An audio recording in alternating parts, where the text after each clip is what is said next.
Jadi korupsi itu sudah bukan soal besar kecil. Iya. Hari ini kecil dulu, besok duit segabruk juga diambil sama dia betul. gitu.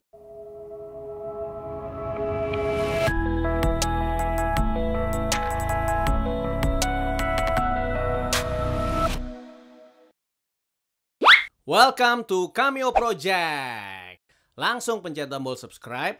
Tombol yang merah itu. Dan pastinya jangan lupa pencet tombol lonceng biar dapat notifikasi. Ya, kembali lagi di POV Cameo Project. Sebentar. Biasanya kan ada hebohnya, hei gitu. Jangan mentang-mentang di gedung KPK ya gitu ya. Jadi kaku ya? Jadi kaku. Kan ini kan perpustakaan soalnya. Oh iya, perpustakaan. tapi lagi kosong nih kok. Lagi kosong. Jadi nggak apa-apa ya. Dibelain. Kita hari ini spesial banget, edisi khusus karena selain kita tidak syuting di kantor, kita syuting di luar, dan di luarnya bukan sembarangan luar. Betul. Kita syuting di gedung KPK. Ya. The famous gedung KPK. Wah, bukan cuma di gedung KPK aja, tapi kita bersama pimpinan KPK. Iya, Pak Saud Situmorang. Tepuk tangan buat kita semua. Waduh, yang menonton juga tepuk tangan. Ya. Oke, kita berarti kalau sudah berada dalam gedung KPK, tentu saja apalagi ada Pak Saud di sini, kita punya kesempatan untuk bertanya banyak hal tentang KPK. Dan ini tentu saja yang nonton penonton YouTube. Beda dong cara mereka melihat KPK selama ini mungkin ya. Mulai dari pertanyaan yang mendasar saja nih Pak Saud. Yang didefinisikan korupsi, kita tahu kan korupsi itu banyak. Bahkan mungkin setiap orang itu pernah terlibat korupsi. Minimal korupsi waktu. Ya kan? Tapi korupsi yang ditindak atau yang dilakukan penyidikan, itu penindakan oleh KPK itu korupsi yang seperti apa? Sebenarnya kalau kita mau ambil prinsip yang paling dasar, korupsi itu ketika Anda mengambil hak orang lain, itu Anda korupsi. Jadi kalau hak orang lain untuk tidur jam 11 malam dengan nyenyak, kemudian kamu masih main gitar-gitar di tetangga, itu juga udah korupsi sebenarnya. Betul. Nah oleh sebab itu kalau di negara-negara maju jam 11 ke atas, kita telepon tetangga saya masih dengerin musik-musik, tuh polisi datang. Oh ya. Yes, itu polisi datang. Saya sering Karena mengambil hak orang lain. Hak orang lain gitu loh. Nah, jadi sesimpel itu. Tetapi karena kemudian KPK ini dia harus jadi trigger mekanisme. Jadi pembuat undang-undang itu udah menghayal KPK itu sebenarnya dibentuk karena penegak hukum yang lain belum kerja. Jadi kalau gitu dibagi kerja. Muncullah angka 1 miliar. Jadi korupsi itu sudah bukan soal besar kecil. Hari ini kecil dulu, besok duit segabruk juga diambil sama dia gitu. Nah, oleh sebab tapi karena memang KPK udah dibatasi, kami akhirnya masuk di pintu pencegahannya. Makanya KPK selalu dari 5 tugas utamanya itu masukin orang ke mana tuh? Ke bilik suara atau mana? Ya itu kan cuma satu. Tapi yang lainnya koordinasi, supervisi, monitoring, pencegahan. Ini sebenarnya lebih kepada ngurusin yang kecil-kecil itu. Itu di bagian di pencegahan. Pencegahannya, gitu. Berarti ini mungkin pertanyaan yang sering dijawab oleh Bapak berkali-kali ya. Karena pasti tuduhan tebang pilih itu tidak pernah berhenti. Atas dasar apa suatu kasus itu menjadi diprioritaskan sebenarnya sih Pak? Ini buat penonton itu. Atau mungkin kalau sekarang kan lebih apa namanya populer dengan OTT.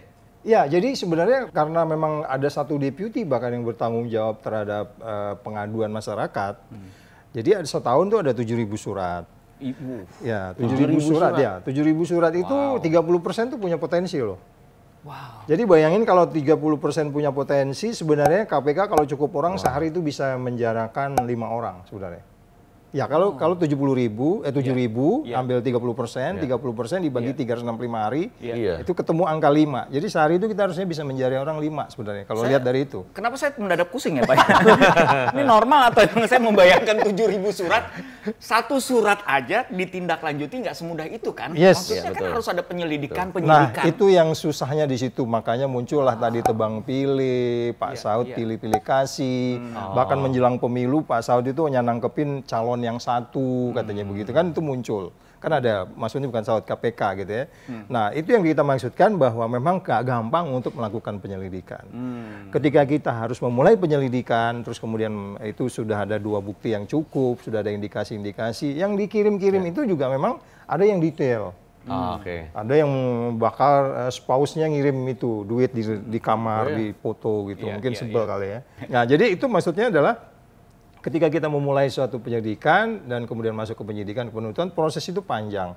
Ya itu sehingga kesannya tebang pilih. Karena memang setiap kasus punya tingkat kesulitannya masing-masing. Iya betul. Nggak sama semuanya. Ada yang sangat simple sama dengan yang ngirim-ngirim surat itu. Ada yang simple, ada yang crowded, ada yang hanya bilang itu orang kaya Pak, tangkepin dong gitu. Ada juga yang begitu. Lagi-lagi munculnya bagaimana kita harus memilah. Ya itulah yang kita sebut sebagai conviction rate 100%. Jadi kalau kita membawa have to be the winner gitu ya di pengadilan. Berarti mungkin faktor yang paling utama adalah semakin jelas bukti-bukti atau semakin kuat bukti-bukti itu yang akan didahulukan ya. Jadi prioritas ya itu berarti ya. Nanti diprioritaskan dan memang kita lihat juga yang sangat-sangat umpamanya tentang pendapatan negara, infrastruktur, terus kemudian karir pegawai negeri yang terakhir ini kan sogok-menyogok soal dagang jabatan itu. Nah Pak Saud, ini saya punya pertanyaan nih Pak Saud. Kalau melihat kan Pak Saud sudah 5 tahun ya mungkin di KPK ya? Atau jalan 4 tahun. Jalan 4 tahun ya? Dan KPK sendiri kan sekarang mungkin masuk ke tahun 18 ya. Nah ini kita lihat banyak sekali kejadian-kejadian yang mewarnai KPK. Sehingga akhirnya karena kita tahu tuntutan untuk sebagai lembaga negara yang namanya memberantas korupsi itu yang namanya tingkat independensinya harus kuat. Ya, kita sepakat itu. Nah, Pak Saud selama di sini melihat apakah ini semakin terbentuk atau masih harus ada yang diperjuangkan, entah itu undang-undangnya, entah itu kerjasama dengan instansi yang terkait. Sebenarnya kalau lihat dari undang-undangnya dia sudah jelas, bahkan mulai dari seleksi pimpinan itu sudah ada sudah ada aturan yang menunjukkan kesaran dan dalam seleksi juga begitu. Jadi kalau independensi lagi-lagi ketika undang-undangnya sudah ada, peraturannya sudah ada, terus kemudian kode etik di KPK juga ada. Ya kode etik kita cukup ada di sini dan itu jelas dalam undang-undang kan bahkan kan disebutkan bahwa seorang pimpinan atau staf KPK itu langsung tidak boleh ketemu dengan seseorang yang punya kaitan yang sedang kita dalamin. Itu kan dalam rangka menghindari independensi itu. Nah, lagi-lagi bagaimana ini bisa dijaga memang itu nanti tergantung dari karakter dan integriti perorangan gitu ya. Jadi kalau sejauh ini seperti apa saya 4 tahun ini pertanyaannya, saya pikir keputusan saya selalu saya katakan bahwa saya dengan Tuhan saya aja. Nggak dipengaruhi oleh siapa-siapa atau dipengaruhi istri atau dipengaruhi pacar, dipengaruhi siapapun teman, ada alumni bla bla bla. No, saya digaji untuk independen gitu. That's a strong statement, Pak. Thank you very much. Jadi sebetulnya saya secara tidak langsung saya melihatnya institusi KPK ini bisa jadi benchmark atau wajah Indonesia sebetulnya. Nilai-nilainya tuh sebenarnya ada di sini gitu loh, nilai kita ya bersih, jujur, ya kan? Itu semua ada. Harapannya gitu begitu, ya. Ya, maksudnya kalau melihat seperti itu ya, karena itu yang sedang dibangun kan. Kalau bisa jangan cuma di KPK, maksudnya di lembaga pemerintahan yang lain pun seperti itu. Betul. Makanya itu penting banget kalau diberikan wewenang atau otoritas untuk KPK sebetulnya. Benar. Gitu. Ya, sudah ada pintu yang disebutnya koordinasi supervisi itu ya. Jadi kalau di KPK tuh saya selalu membawa yang kita mengajarkan 9 nilai. Mungkin teman-teman sudah tahu di 9 nilai itu kita singkat. Jupe mandi tangker sebedil. Jujur, peduli, mandiri, tanggung jawab, sederhana, berani, adil. Itu 9 nilai. Nah, oleh sebab itu bagaimana kita bisa men-trigger ini ke institusi-institusi lain? Betul. Ya, saya kadang-kadang di depan beberapa bahkan ada pertemuan BUMN, saya nyebutin bahwa kami punya value itu. Please kalau Bapak mau memegang value itu, pasti suatu saat nggak akan ketemu saya di KPK kan gitu ya kan, nggak pakai rompi yang warna itu kan gitu. Nah, itu sebabnya betul pertanyaannya bahwa bagaimana kita bisa men-trigger, karena itu perintah undang-undang, bagaimana kami bisa men-trigger semua penegak hukum, kementerian, lembaga, pemerintah daerah. Tapi lagi-lagi begitu kita trigger biasanya langsung dia lupa. Beberapa OTT itu kan 2 hari sebelumnya ketemu saya gitu. Ya, atau 2 bulan sebelumnya ketemu. Nggak nyangka ya bakal. Iya gitu, kita bicara bahkan ada yang bekas makan malam. Iya makan malam ini besoknya dia kena gitu. Yes. You can imagine bagaimana perasaan kita, tapi enggak, kita karena memang digaji untuk itu, nanti saya enggak gajian. Iya kan? Integritas itu dia tadi. Yes, between me and God. Saya mau nanya nih, ya kan terkait dengan penegak hukum gitu kan yang ada di KPK. Ya kan saya sebut misalkan Pak Novel Baswedan. Ya kan itu kan ya kasusnya kita udah tahu Yep. sama-sama lah gitu. Yep, Cuman yep. saya pengen tahu posisinya KPK itu untuk dalam kasus ini seperti apa gitu loh. Untuk Ya, kelanjutannya. bahasanya itu sangat sederhana. Bisa Anda bayangkan kalau itu terjadi sama saya, bagaimana perasaan anak saya? Ya, oke, sekarang kita katakan kita berjuang dari skala 1 sampai 10, mungkin skalanya sekitar 70. Karena kita biayain dan seterusnya. Tapi kan kita mau itu tuntas sampai selesai, 100% gitu. Iya. Nah, masing-masing kita di KPK memang beri kontribusi. Makanya kemarin saya ditanyain untuk simbol ada sepeda gitu kan, saya naruh sepeda di depan itu. Nah, bagaimana lebih lanjut ini kita lakukan supaya memang ketemu pelakunya? Ya memang harus ketemu pelakunya. Makanya saya di TGPF itu saya mikir itu, saya selalu mengatakan janganlah kita membiasakan penegakan hukum dengan melakukan penegakan hukum di luar KUHAP. Kitab hukum acara pidana kita kan sudah jelas. Yeah. Kalau ada orang pidana ini loh, langkah-langkahnya ini. Jadi kalau upaya-upaya di luar KUHAP itu cenderung memang jadi bisa macam-macam dinilai orang. Iya. Bisa politik, Iya. iya kan? Iya. Iya kan? Tim-tim itu kan pencari fakta itu bukan bagian dari KUHAP. Memang mereka akan menemukan bisa jadi akan memberikan ke sana. Iya. Tapi mereka bukan dari bagian dari yang dimintakan oleh kitab undang hukum acara pidana kita. Iya. Kan kita harus sesuai dengan itu, membawa orang ke depan pengadilan itu dengan itu. Iya. Oleh sebab itu saya mengatakan boleh saja tim itu, tapi bukan itu yang main course-nya itu bukan itu. Iya, betul. Itu bisa jadi hanya ya makanan pembukanya gitu. Tapi main course-nya adalah membawa orang itu dan menemukan pelakunya. Nah, menemukan pelakunya memang kasus ini ruwet gitu ya.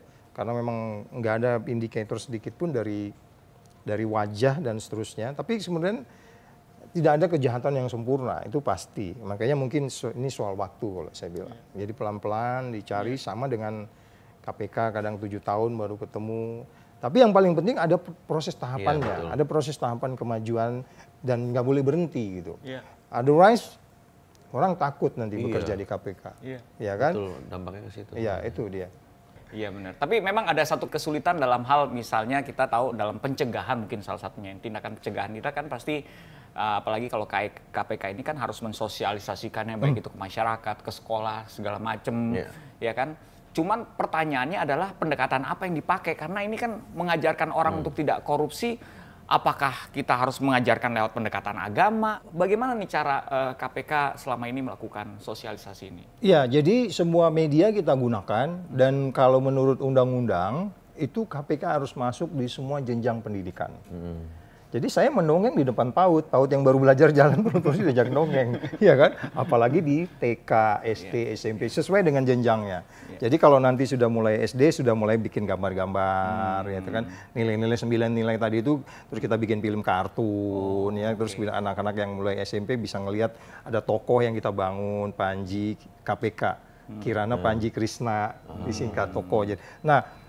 Kemudian yang agak lebih sistemik itu kita bikin MOU dengan Kementerian Pendidikan dan Kebudayaan, Pendidikan Tinggi, Kementerian Agama, Kementerian Dalam Negeri.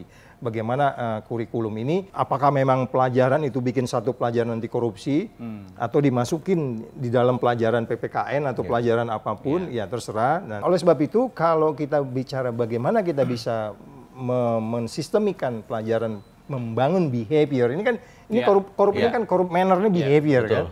Mengubah behavior ini yang agak susah ketika kemudian mereka kalau sudah besar. Makanya banyak teori-teori kita pakai juga dengan di Anti-Corruption Learning Center kita, SCLC ini nanti akan membahas itu. Bagaimana kita lebih membuat beberapa model-model sistem, terus kemudian cara-cara kerjasamanya. Akan ada banyak penelitian-penelitian untuk itu, tetapi sejauh ini semua jenjang pendidikan, semua kelembagaan, baik itu swasta, di swasta bahkan ada yang namanya kita bangun profesional berintegritas. Bagaimana sebenarnya orang berbisnis dengan baik. Karena ada orang bilang, Pak Saud, kita bikin SIM aja susah, katanya gitu kan. Bagaimana kita mau bisa? Saya bilang enggak. Kamu pertahankan, itulah integriti itu. Sampai berapa kali ujian? Pak Saud 20 kali ujian kan capek saya. Enggak, sampai kamu setia saja. Sampai kapan? Siapa yang capek? Lu atau yang ngasih SIM itu yang capek? Kan gitu kan? Kan seharusnya begitu kalau bicara Ini integrity dikasih loh. karena capek. Iya kan? Nah, Bapak ini lagi udah. Integrity itu sebenarnya. Iya, Ya harusnya setia sampai di ujung akhir hayat kita kan gitu kan. Kalau semuanya kayak gitu, wah ini paten nih negeri kan gitu kan. Iya. Tapi kan kembali lagi, kenapa ada orang harus bayar cepet, saya nganti nggak cepet. Nah inilah isunya keadilan tadi. Betul. Makanya kemarin ada beberapa perizinan-perizinan yang kita akhirnya kejar, dipertanyakan kita. Wah Bapak ini bicarakan izin yang itu konstruksinya terhenti gara-gara Bapak. Enggak, yang mau kita lihat adalah persaingan bisnis itu harus fair dong. Iya, betul. Yang satu nyogok dapat proyek, yang satu nggak nyogok nggak dapat. Iya. Nggak Iya. boleh, itu nggak adil Betul. kan gitu ya. Betul. Nah oleh sebab itu kalau kita bicara competitive advantage, sebenarnya yang membedakan saya atau membedakan warga negara Indonesia dengan warga negara-negara yang indeks persepsi korupsinya 80, kita kan indeks persepsi korupsinya 38. Ya. Nggak lulus kali itu ya kalau 38 kan itu kan. Sender banget. Nah bagaimana kita bisa menaikkan ini adalah dengan tadi itu bahwa sebenarnya kita bisa menaikkan nilai angka dari 38 ke 85 negara-negara yang udah maju, yang sudah permanen sistem hukumnya. Iya. Ya itulah yang membedakan saya dengan negara lain gitu. Betul. Jadi justru jangan dianggap itu sebagai sebuah yang kalau saya tidak korup, Pak, saya nggak dapat kerjaan. Nah, persoalannya kembali lagi, KPK harus menjaga semua orang dikasih kesempatan yang sama. Betul. Iya. Betul. Itu yang susah, Betul. yang dilakukan oleh sekian ribu orang. Mungkin nggak sih kalau ya kita itu masyarakat berproaktif untuk memberi tuntutan kepada pemerintah, kepada KPK, gitu supaya pemerintah juga memberikan otoritas buat kita juga bisa berproaktif. Misalnya contohnya nih, tadi saya lihat whistleblower. Whistleblower. Kenapa tidak misalkan ya? Kenapa tidak kita menjadi whistleblower? Ya, ya. Dan itu dilindungi oleh pemerintah. Yes, KPK juga melindungi. Kan koruptor jadi lebih takut sebetulnya. Bukannya sudah ya itu, Pak? Sudah, ada. Nah, tapi maksudnya gini, jadi benar-benar harus harus lebih masif lagi. dipublikasikan. Ya. Kita bisa menjadi whistleblower dan ada rewardnya. Yes, ada. Ada rewardnya dan kita dilindungi. Ya. Itu satu. Kedua, apakah mungkin hukumannya benar-benar yang bisa bikin jera atau takut? Jadi gini, sebenarnya KPK memang memproteksi semua orang yang mau membantu kita. Dari 7.000 itu kan itu semuanya umumnya orang kita lindungin. Bahkan kalau dia punya supir taksi merasa tidak aman gitu ya, saya nggak bisa kemana-mana Pak, gara-gara saya ngelapor sama Bapak, saya diikutin tuh karena kasusnya udah gini. Ya udah kamu saya simpen di satu tempat sama anak sama istri, kamu bayar dapat sebagai supir taksi berapa? Kita ganti. Kita ganti dan gitu kita pertanggungjawaban ke Kementerian Keuangan bahwa ada uang KPK keluar sekian untuk menjaga saksi. Nah, yang model-model seperti apa supaya kita semua bergerak sama-sama itu memang banyak modelnya. Kita bisa lewat email, lewat whistleblower sistemnya bisa lewat email, bisa lewat SMS. Yang paling gampang sekarang adalah Website. pencet aja 198. 198. Itu. Pengaduan. Nah, kita udah get Call rich center KPK. itu ya, Pak, Ya, 198 ini kita harapkan kita bisa men-trigger, Pak, saya mau tahu ini, Pak, saya mau lapor ini, Oke. Pak, saya mau ini. Nah, di situ semua ada.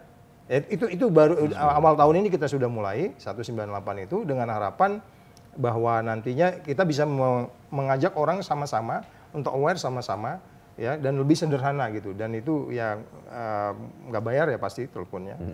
Nah, kembali kepada bagaimana sebenarnya supaya secara masif upaya ini sehingga mendorong perubahan selain menegakkan hukuman. Iya. Memang di pasal 2 itu ada disebutkan bisa hukuman mati, tapi itu ada syaratnya. Iya. Disebutnya dalam keadaan tertentu. Dalam keadaan tertentunya apa?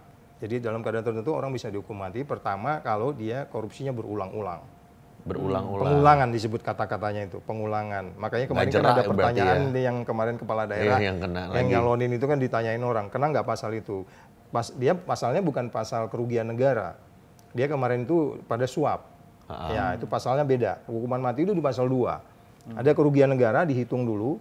Kalau suap itu kan negara nggak rugi. Anda pengusaha nyuap pejabat, negara nggak rugi di situ. Oh. Nggak bisa dia kenakan pasal 2 tadi.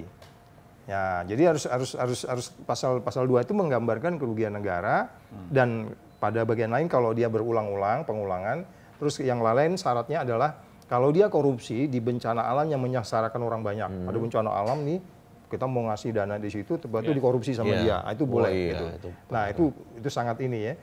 Nah Anda bisa bayangkan kalau tiba-tiba umpamanya ada surat dari seseorang, saya sering ngambil contoh ini dari seseorang yang baru belajar nulis, belajar nulis sama kakaknya kelas 3 mungkin, yang satu kelas 6 gitu, yang satu tulisannya lebih bagus, tapi kontennya sama, kira-kira intinya begini, Ibu, Bapak pimpinan KPK jangan ambil ibu saya dari saya.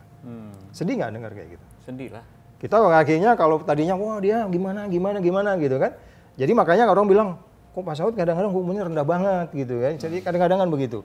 Nah ketika orang masuk itu ada yang ngeyel, ada yang terbuka, ada yang anaknya sampai prihatin kayak begitu. Jadi menghukum dengan tidak boleh dengan dendam itu ya nggak boleh juga semuanya harus dihukum mati gitu. Tapi makanya jalan yang terbaik adalah perbaikan sistem. Nah ini kita mau nanya juga soal ini Pak. Ada satu kegiatan yang menarik yang ternyata bukan pertama kali KPK sudah melakukan, ini udah 5 kali kayaknya. kelima ya, tahun kelima ya. Iya, Itu X-Fest tuh. Oh iya. Nah, Bapak, apa itu X-Fest tuh? Anti-Corruption Film Festival. Pastilah audiovisual itu akan banyak pengaruh, apa namanya di dalam melakukan pencegahan ataupun mengedukasi masyarakat. Jadi film-film yang sudah dibentuk itu sangat-sangat sederhana, mulai dari dia pingin HP harus bohong dengan suaminya, atau kemudian anak-anak yang pingin hidupnya mewah-mewah, atau kemudian kita mulai yang karena itu film pendek kan sekitar 15 menit. Ya, jadi dari tahun ke tahun memang kita melakukan evaluasi. Kalau dulu pertama mereka submit dia punya ini apa namanya, dia bikin, ada yang bikin dari HP, ada dari apa gitu ya. Kalau sekarang itu kita buat lagi lebih maju lagi, ada coaching klinik, kemudian mereka nulis, kemudian kita nilai, terus kemudian kita juga membantu dana produksinya. Nggak besar karena kita harus berbagi dari 800 M yang didapat oleh KPK itu dibagilah, nggak banyak-banyak dulu, kadang-kadang 27 juta bikin apa Pak Saud, beli HP-nya aja kurang gitu kalau kita mau bikin. Tapi ya kita mau baru segitu mampunya gitu. Menarik sekali kegiatan seperti ini. Saya sih termasuk yang mendukung ya, karena saya percaya hasil dari film ini sendiri bisa diputar kembali, maksudnya bisa dipakai juga sebagai bagian dari mensosialisasikan nilai-nilai itu tadi. Jadi ini kapan ya kegiatannya X-Fest ini? Sudah mulai.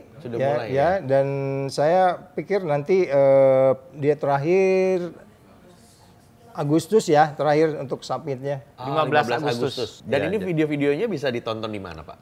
Oh, ada di YouTube juga, kita masukin juga ke YouTube. YouTube-nya KPK? Iya, YouTube-nya KPK. Jadi sama ada kanal juga, di kanal juga bisa ditonton. Sekarang ada hampir file kita ada 300-an lebih ya filmnya. Wow. Ya, tapi yang nanti kan itu dipilih yang bagus, yang biasanya seperti tahun kemarin ada 7 film yang masuk, kan supaya profesional dinilai oleh memang juri-juri profesional yang sudah pernah bikin film. Ya kan, si Pak Jujur Prananto sama Rian ya, Yandi Lorenz. Jadi dia nanti kirim naskah dulu, nanti kita menilai gitu nanti. Tapi kalau tetap kontennya anti korupsi yang pasti itu.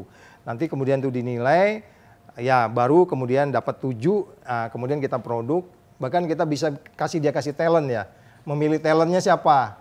Bisa. Tapi itu berarti submit naskahnya ya? Iya. Submit naskahnya sampai tanggal 15 Agustus. Saya titik beratnya adalah semangat partisipasinya untuk melawan korupsi ini itu. Jadi kita punya sense of belonging gitu loh. Iya. Nih mungkin ada yang ingin disampaikan Pak Saud untuk anak muda yang menonton.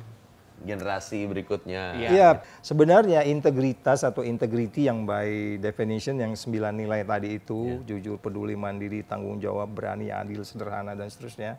Itu sebenarnya adalah nilai-nilai yang sebenarnya itulah yang membedakan ana dengan antum. Ini gitu ya kan. Itulah yang membedakan saya dengan kamu. Jadi jangan dianggap bahwa kalau saya jujur itu melemahkan saya. Itu yang sangat-sangat sekarang saya khawatir.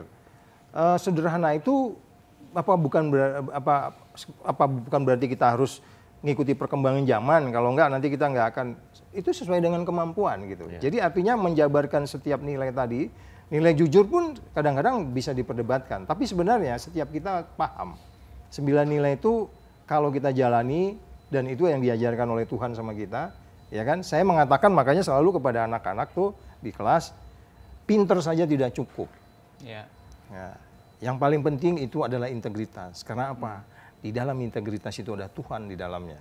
Betul. Ya dong. Ketika Tuhan ada di dalamnya, pasti kamu akan hidup menghargai orang, sayang sama orang, tidak mengambil yang bukan haknya dan seterusnya. Jadi integritas itu menjadi penting dan saya pikir ada tanggung jawab kita juga KPK menjaga integritas itu.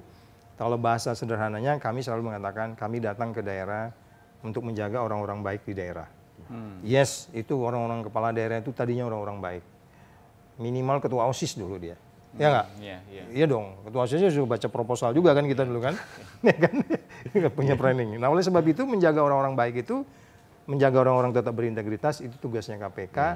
Dan jangan juga dianggap KPK ngurusin yang kecil-kecil gitu, no. Sesuatu dimulai dari yang sangat sederhana. Kira-kira gitu. Ya, terima kasih Pak Saud. Nih, jadi pesannya sudah jelas ya. Dan kita juga harus jadi komponen yang turut mendukung lembaga KPK ini. Karena tentu saja bersama masyarakat lembaga ini menjadi semakin kuat. Oke, thank you for watching. Ya, thank you. Jangan lupa like, share, komen, and kalau belum subscribe, harus subscribe. Dan juga subscribe ke channelnya KPK. KPK. Ada di description. Ya, yang mau ikutan masih ada kesempatan ya. Coba dikirim sekarang proposalnya. Oke? Oke, kalau gitu. Ya, terima kasih Pak Saud. Ya, sama-sama. Waktunya. Ya, terima kasih. Ada beberapa menit dikelilingi oleh orang-orang hebat. Aduh, terima kasih. Martin yang hebat.